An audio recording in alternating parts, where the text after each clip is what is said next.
الحمد لله رب العالمين والصلاة والسلام على خاتم النبيين وعلى آله الطيبين وأصحابه الطاهرين والمؤمنين والمسلمين كلهم أجمعين. أما بعد، قال الله تعالى في القرآن الكريم والكلام المبين: أعوذ بالله من الشيطان الرجيم. بسم الله الرحمن الرحيم. لقد كان لكم في رسول الله أسوة حسنة لمن كان يرجو الله واليوم الآخر وذكر الله كثيرا. صدق الله العظيم. وقال محمد رسول الله صلى الله عليه وسلم في حديثه الشريف: أوصيك يا معاذ لا تدعن في دبر كل صلاة أن تقول اللهم أعني على ذكرك وشكرك وحسن عبادتك، أو كما قال عليه الصلاة والسلام. எல்லா புகழும் புகழ்ச்சியும் நம்மை படைத்து பரிபாலித்துக் கொண்டிருக்கும் அல்லாஹ் தஆலா ஒருவனுக்கே உண்டாகட்டும். அவனின் கருணையும் சமாதானமும் நம் உயிரினும் உயிரான, நம் உயிரினும் மேலான கண்மணி நாயகம் ரசூலுல்லாஹி ஸல்லல்லாஹு அலைஹி வஸல்லம் அவர்கள் மீதும், அவர்களை அடித்துவிடாமல் அப்படியே பின்பற்றிய உத்தம சத்திய சஹாபாக்கள், தாபீன்கள், தபா தாபீன்கள் மற்றும் இந்த ஜும்மா நாளிலே ஒன்று கூடியிருக்கும் நம் அனைவரின் மீதும் அல்லாஹ்வின் அன்பும் அருளும் என்றென்றும் நிறைவாக உண்டாவதாக. ஆமீன்.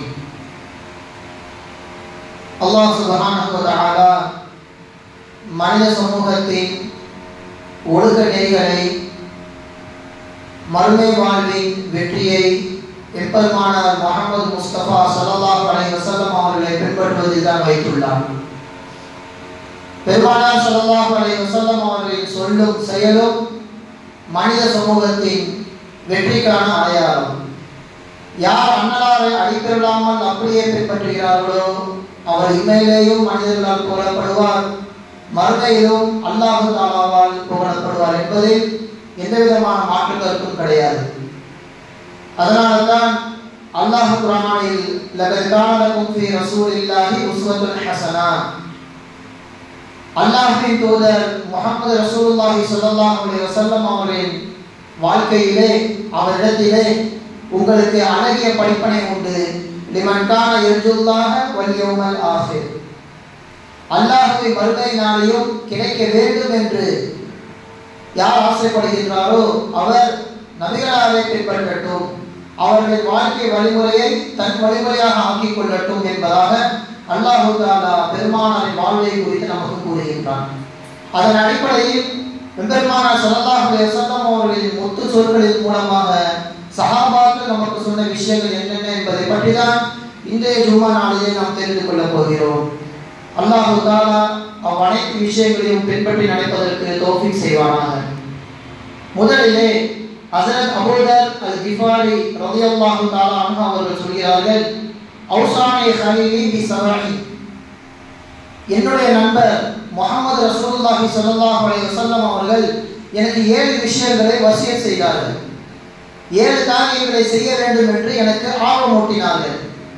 அதில் முதலாவது பிஹுப்பில் மசாகீன் வ அன் அதுலுக மின்ஹும், ஏழைகளை விரும்ப வேண்டும் என்றும் ஏழைகளோடு நெருங்கி நான் வாழ வேண்டும் என்று என்னுடைய ஹலீல் முஹம்மது ஸல்லல்லாஹு அலைஹி வஸல்லம் அவர்கள் எனக்கு கட்டளையிட்டார்கள், வசியத் செய்தார்கள் என்பதாக அபூதர் அல் கிஃபாரி ரலியல்லாஹு தஆலா அன்ஹு அவர்கள் சொல்லி காட்டினார்கள்.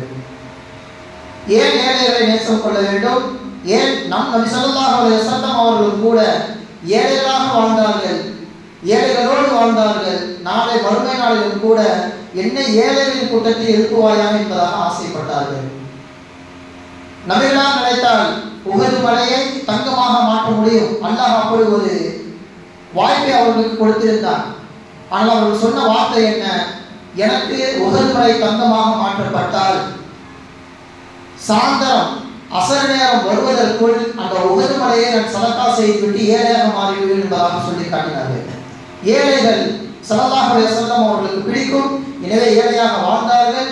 ஒவ்வொரு துஆயிலும் அல்லாஹும்ம அஹ்யினி மிஸ்கீனா, என்னை ஏழையாக வாழவை, வஅமித்னி மிஸ்கீனா, ஏழையாகவே என்னை மன்னிக்கவை, வஹ்ஷுர்னி கதன் ஃபி ஸும்ரத்தில் மசாகீன், நாளை மறுமை நாளில் என்னை எழுப்பும் பொழுதும் கூட ஏழைகளின் கூட்டத்தில் ஒருவனாக என்னை எழுப்புவாயாக என்பதாக ஒவ்வொரு துஆக்களிலுமே ஸல்லல்லாஹு அலைஹி வஸல்லம் ஒரு துஆ கேட்பார்கள்.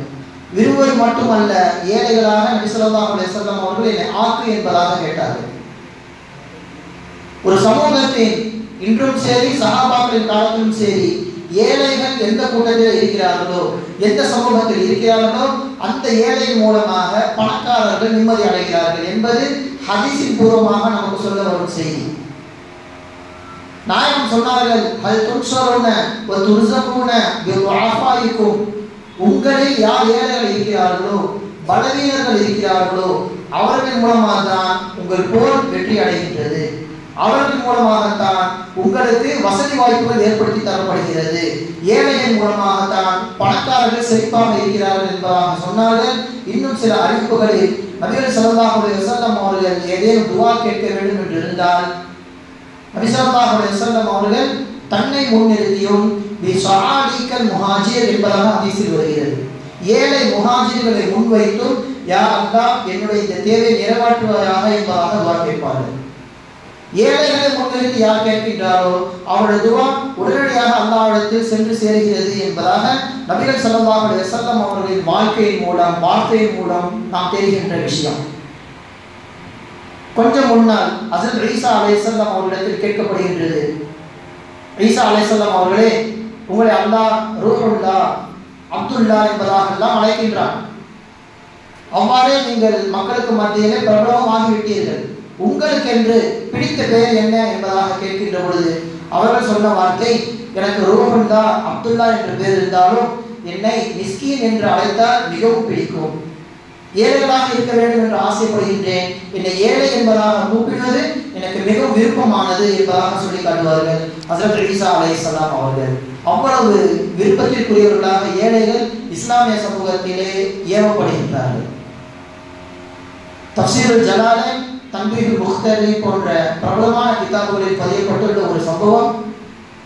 ஒரு நபி, நபிமார்களில் ஒரு நபி அல்லாஹ்விடத்தில் கேட்கிறார், யா அல்லாஹ், நீ என்னை பொருந்திக் கொண்டாய் அல்லது என் மீது கோபம் கொள்கின்றாய் என்பதை நான் எதில் வைத்து புரிந்து கொள்வது? எனக்கு எதில் அடையாளத்தை காட்டியா அல்லாஹ் என்பதாக கேட்கின்றார்கள்.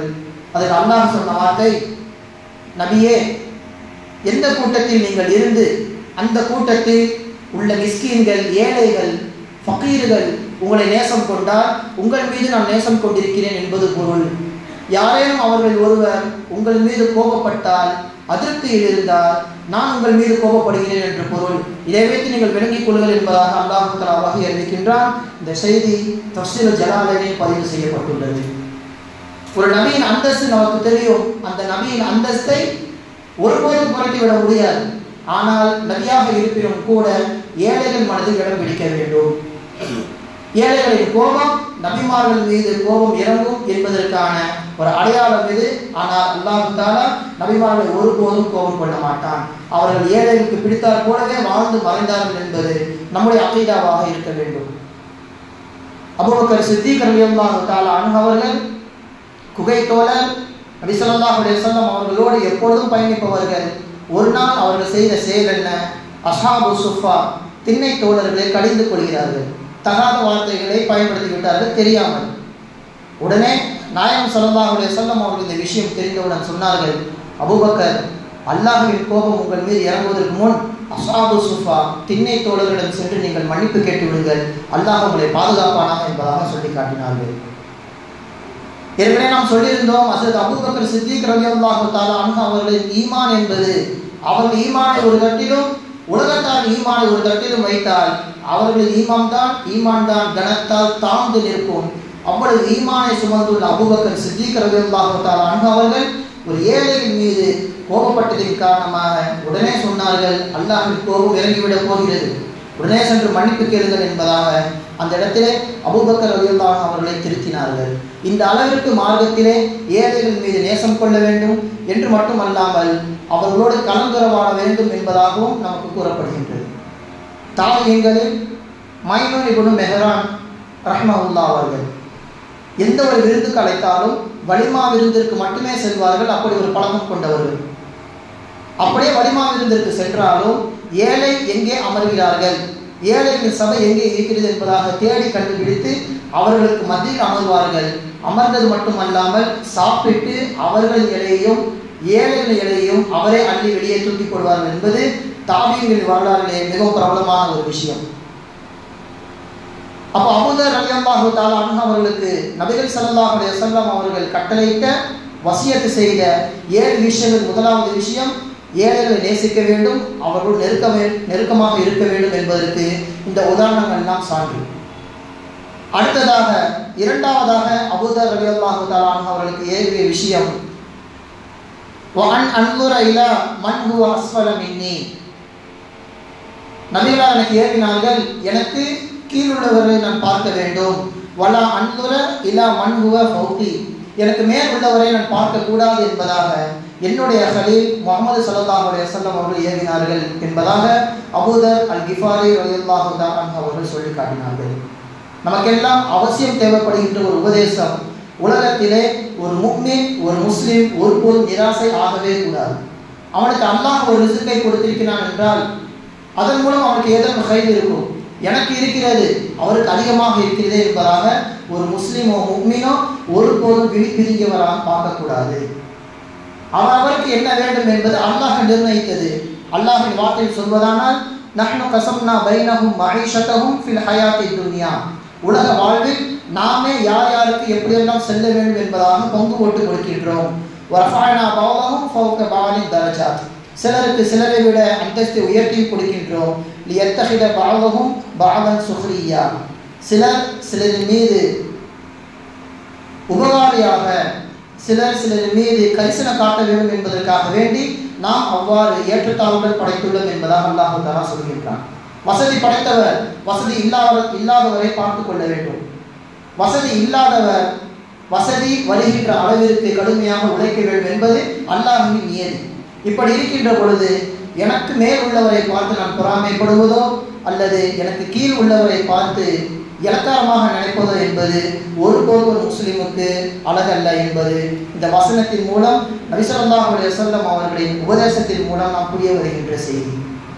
சஹாபாக்களுக்கு இந்த உலகத்திலே இருந்த ஒரே ஒரு கவலை என்னவென்றால், உலகில் இருக்கின்ற பொழுது ஒருவரை விட நாம் எப்படியும் முந்திதான் இருக்க வேண்டும், எந்த ஒரு காரியத்திலும் நான் பின்தங்கி இருந்து விடக்கூடாது. அது என்ன விஷயம் என்று தெரியுமா?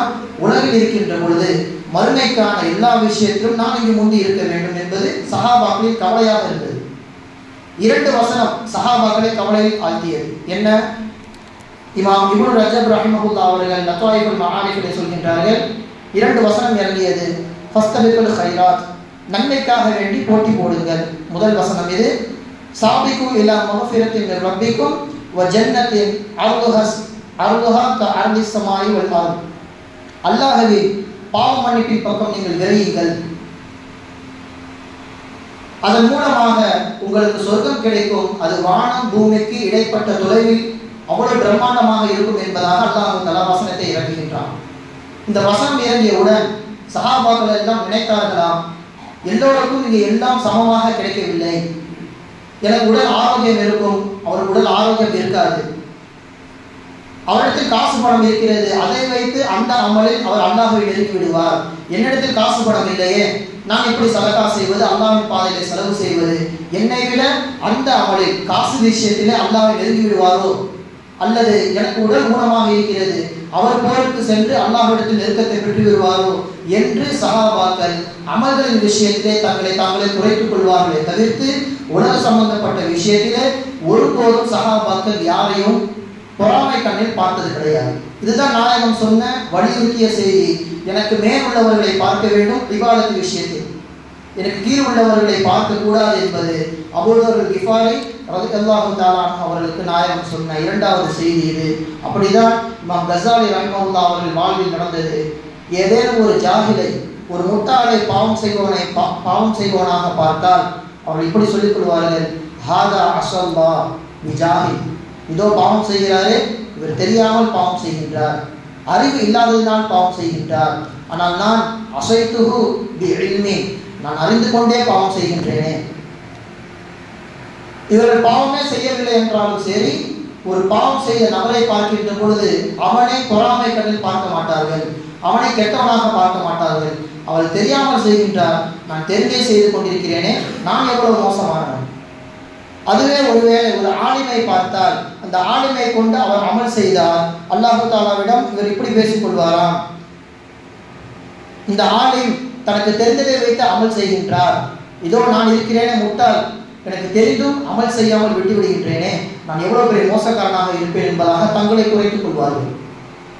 தன்னை விட வயதில் உயர்ந்தவரை பார்த்தால், முதியவரை பார்த்தால், இதோ எனக்கு முன்னால் பிறந்து அல்லாஹ் தஆலாவுக்கு நெருக்கத்தை பெற்றுவிட்டார், அமல்களை என்னை முந்திவிட்டார், இவர்தான் மிகவும் சிறந்தவர், நானோ பின்னால் பிறந்து அமலில் பின்தங்கிவிட்டேனே என்பதாக தங்களை நொந்து கொள்வார்கள். ஒரு சிறியவனை பார்த்தால், இதோ இவன் இப்பொழுதுதான் பிறந்திருக்கின்றான், இவனுக்கு முன்னாலே நான் பிறந்து விட்டேன், உலகத்தில் நிறைய பாவங்கள் செய்து அல்லாஹ்விற்கு மாறு செய்து அவனுக்கு பிடிக்காத நபராக நான் மாறிவிட்டேனே என்பதாக எந்த ஒரு நிலையிலும் தன்னை குறைத்து கொண்டும் பிறரை உயர்வாகவும் பார்ப்பார்கள்.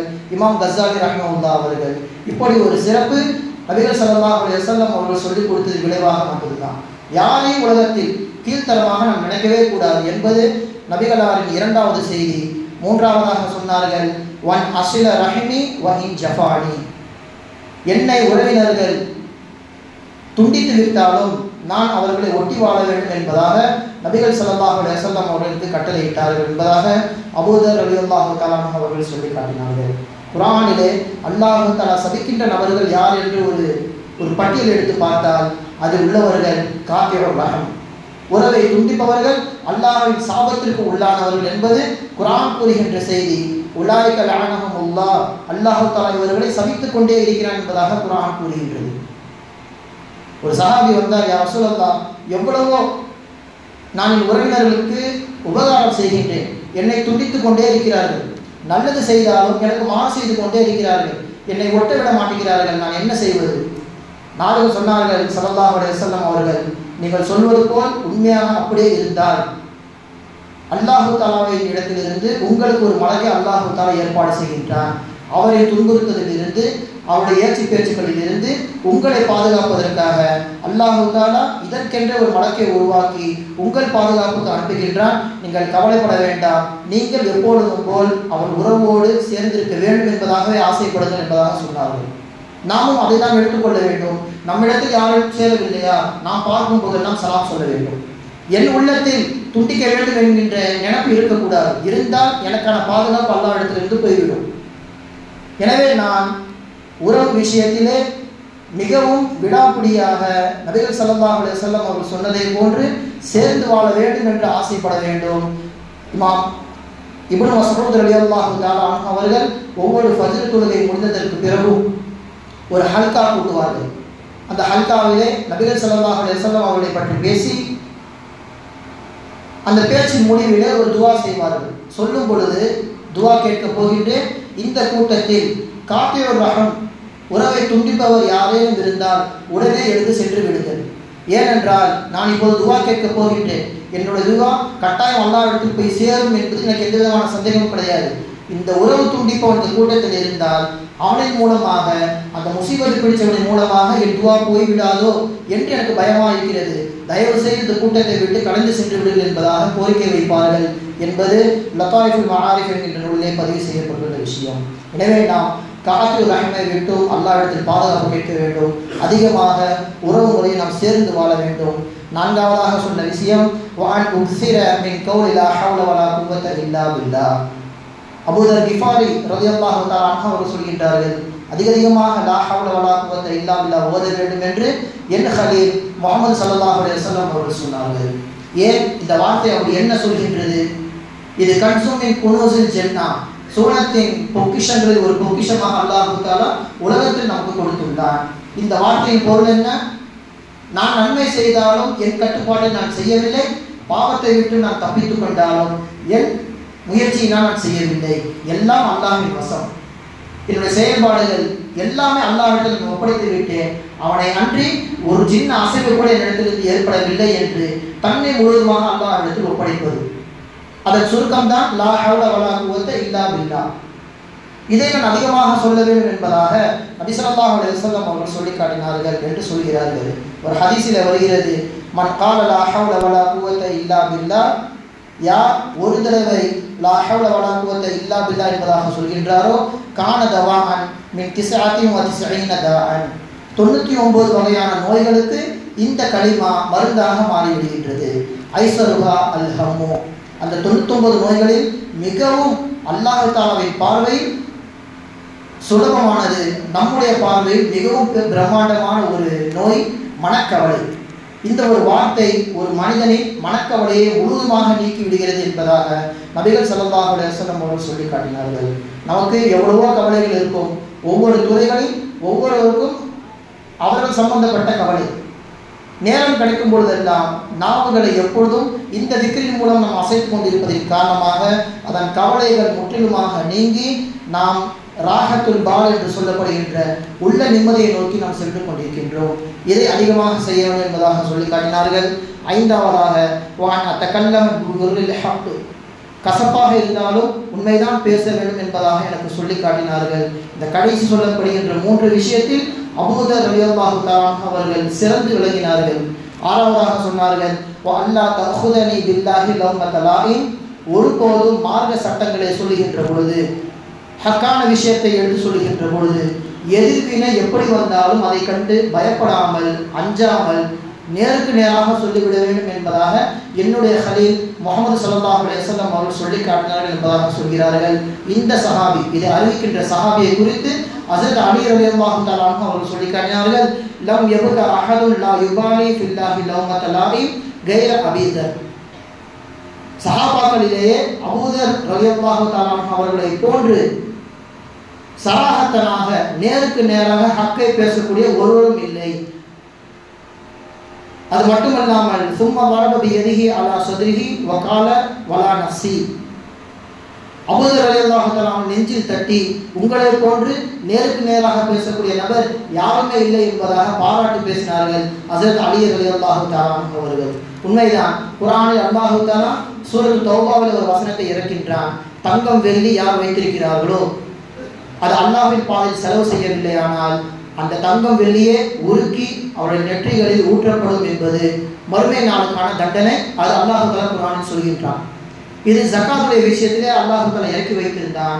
அபூதர் ரலியல்லாஹு தஆலா அவர்கள் ஜக்காத்தை கொடுக்காதவர்கள் நோக்கியும் சொல்வார்கள், தங்கம் வெள்ளி யார் வைத்திருந்தார்களோ யாரை பார்த்தும் சொல்லிக்கொண்டே இருப்பார்கள். இதனால் சிலருக்கு அவர்களை பிடிக்கவில்லை, இருந்தாலும் அவருடைய தாவாவை அவர்கள் விடாமல் சொல்லிக்கொண்டே இருந்ததின் காரணமாக ஹஸரத் உஸ்மான் ரலியல்லாஹு தஆலா அவர்கள் உங்களை நலன் கருதி நீங்கள் இங்கு இருக்க வேண்டாம், காட்டிற்கு செல்லுங்கள், காட்டிற்கு சென்று அங்கே நீங்கள் இபாதத் செய்யுங்கள் என்பதாக மக்களின் கோரிக்கைக்கு இணங்க காட்டிற்கு அனுப்பிவிட்டார்கள். இப்படி மக்களுக்கு மத்தியிலே ஹக்கான விஷயங்களை சொல்லி சொல்லி பல எதிர்ப்புகளை சம்பாதித்தவர்கள் ஹஸரத் அபூதர் கிஃபாரி ரலியல்லாஹு தஆலா அவர்கள். இது 6வது அல்லாஹ் நபி ஸல்லல்லாஹு அலைஹி வஸல்லம் அவர்கள் சொன்ன செய்தி. 7வது கடைசியாக சொன்னது வஅல்லா அஸ்அலன் நாஸ ஷைஅன், மக்களிடத்திலே எதற்காக வேண்டும் எதையும் கேட்கக்கூடாது, முதலில் கல்வியிலே அல்லாஹ் தான் வர வேண்டும் என்பதாக நபிகள் ஸல்லல்லாஹு அலைஹி வஸல்லம் அவர்கள் சொல்லி காட்டினார்கள். ஒரு நாள் அவுஃப் இப்னு மாலிக் அல் அஷ்ஜஅரி ரலியல்லாஹு தஆலா அவர்கள் சொல்கிறார்கள், ஒரு 9 பேர் கொண்ட குழுவிடம் நபி ஸல்லல்லாஹு அலைஹி வஸல்லம் அவர்கள் பையத் செய்தார்கள். அந்த பையத்தில் சொன்ன வார்த்தை தான் இந்த வார்த்தை, வஅல்லா அஸ்அலன் நாஸ ஷைஅன், மக்களிடத்திலே எதையும் நீங்கள் கேட்கக்கூடாது, அல்லாஹ்விடத்தில் மட்டும்தான் கேட்க வேண்டும் என்பதாக சொன்னார்கள். அந்த கூட்டத்தில் உள்ள ஒவ்வொரு நபரையும் நான் பார்த்தேன். அந்த சபை முடிந்து கடந்து சென்றவுடன்